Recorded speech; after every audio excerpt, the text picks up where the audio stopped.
Hi gang, this is Mike G from Mr. GTV, and I'm driving to go and see a friend of mine, a lovely guy called Johan, who actually runs a film company. He makes films for National Geographic and Thai Tourist Board. He's worked for the BBC. Very interesting fella that I met through another bunch of friends who I play chess with. And I want to talk about friends and the connections that you can make, because it's really important. And at the moment, when the world is so fragmented and things are so uncertain, it's really important, in my opinion, to have two skills. One is to be able to be on your own, to enjoy your own company, and to be completely at peace with that.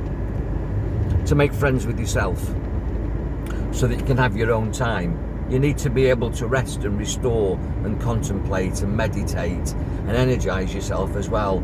You need to be able to do nothing on your own, and you need to be able to do activities on your own.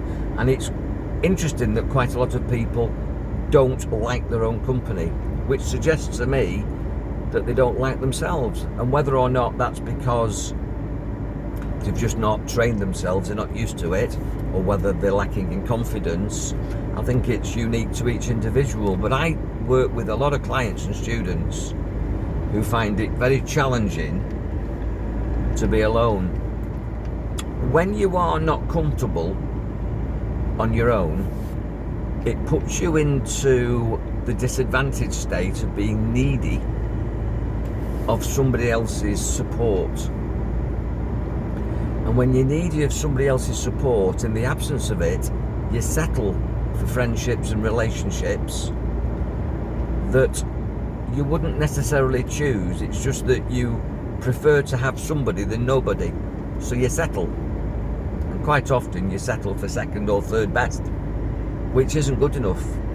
I would much prefer personally to be on my own than in the company of somebody who challenges me, whether it's their fault or my fault, just somebody that's not on my wavelength. I don't want any sort of drama, trauma, negativity in my life, and I don't bring that to myself. I've trained that out of myself. All my demons have been dealt with. All my insecurities, all my self-limiting beliefs are a thing of the past and have been for a long time. And so the challenges and problems that I get are usually with other people.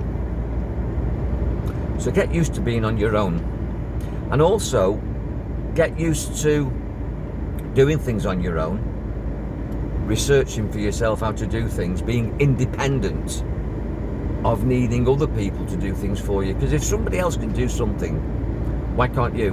Now, I know that everybody has skills and trades and abilities, and they have biases towards things. Some people are academic, some people are practical, some people are creative, and it takes all sorts of people, and you do need a team. But pretty much I would not sacrifice my independence and lean on somebody else, which means I'm depending on somebody else, I'm needy of somebody else, when it's something that I can do for myself. I much prefer to learn to do it, unless of course it's something that you really don't enjoy, or it's something that maybe you need equipment to do and you haven't got it. On those occasions, you subcontract, you employ, or you call in a favour, because I do things for other people. And so you exchange. You're good at something, maybe the person that you know needs your service and you need their service, so you exchange, and that's good. And then there's a whole load of other people, in my opinion, that have relationships, friendships, and the people that they socialise with aren't very friendly. And I've been in that situation as well, where I've got friends that I've had for years and we've sort of grown apart.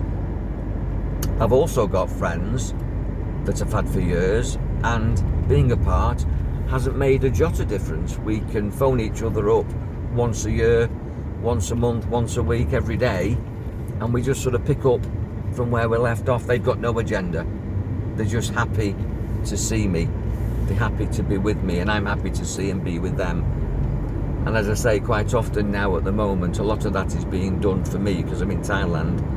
using technology, Zoom calls, Skype calls, Messenger, WhatsApp, whatever I use. A lot of my clients I'm dealing with, long distance, bespoke one-to-ones, what I call breakthrough sessions, and it's all done on cam. It's amazing how many people are becoming more cam savvy. In other words, 2 or 3 years ago people would hesitate, but now, because of the way the world is and the way the communication's being forced at a distance because of social distancing and lockdowns and all that sort of malarkey, we've all become better at using technology to keep us together. Not a bad thing, but hopefully we're going to get back to what we all want, which is personal contact, which you can't beat. Be selective who you allow into your intimate circle. In other words, you know, you have different layers of friendships, don't you? You have like your inner circle of friends who you can trust with everything and talk to about anything, and they feel the same. And then you have sort of like family and close family and distant family and certain members of the family that maybe you don't get on with, or you've just decided to ignore for your own personal reasons, or they've done it to you.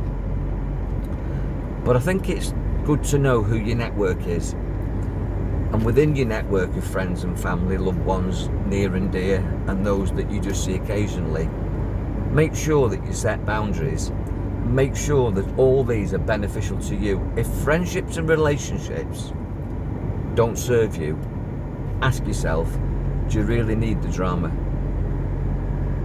Why are you hanging on to relationships that are long past the sell-by date, and also to objects and possessions and jobs and thoughts that are well past the sell-by date? It's the beginning of 2022, but whenever you're watching this, it's never too late to take stock of the people that you vibrate with and the thoughts that you have in your head and your possessions, which also have a frequency of vibration and affect your radiation. You are a receiver and a transmitter, and you should be giving positive vibes to everybody around you. And if you're around people that aren't giving you positive vibes, it's telling you something. It's telling you to either make sure that they don't come at you with their negativity. It's telling you to be protected around them so that their negativity doesn't get to you, even if they keep radiating it. And it's also telling you that maybe that person isn't of any value to you anymore. Send them love, wish them well, and move along. Your friends and family, your acquaintances, near and dear, intimate or distant, whatever, should be, as I say, of benefit to you. And if they're not, in my opinion, say goodbye, wish them well, and be powerful on your own. Make friends with yourself, and make sure that the friends that you have around you are friendly to you. Be powerful, enjoy your mind. And I'm going to see a good friend of mine now, a guy that I really value amongst just a handful of people that I really value. And you don't need many people to be happy, and you don't need many people to help you through each and every day, to enjoy yourself and to support you when things get challenging. But get the right people around you. Sort your house out, sort your mind out, make life easy, be pleased and eased, and be powerful. Take care.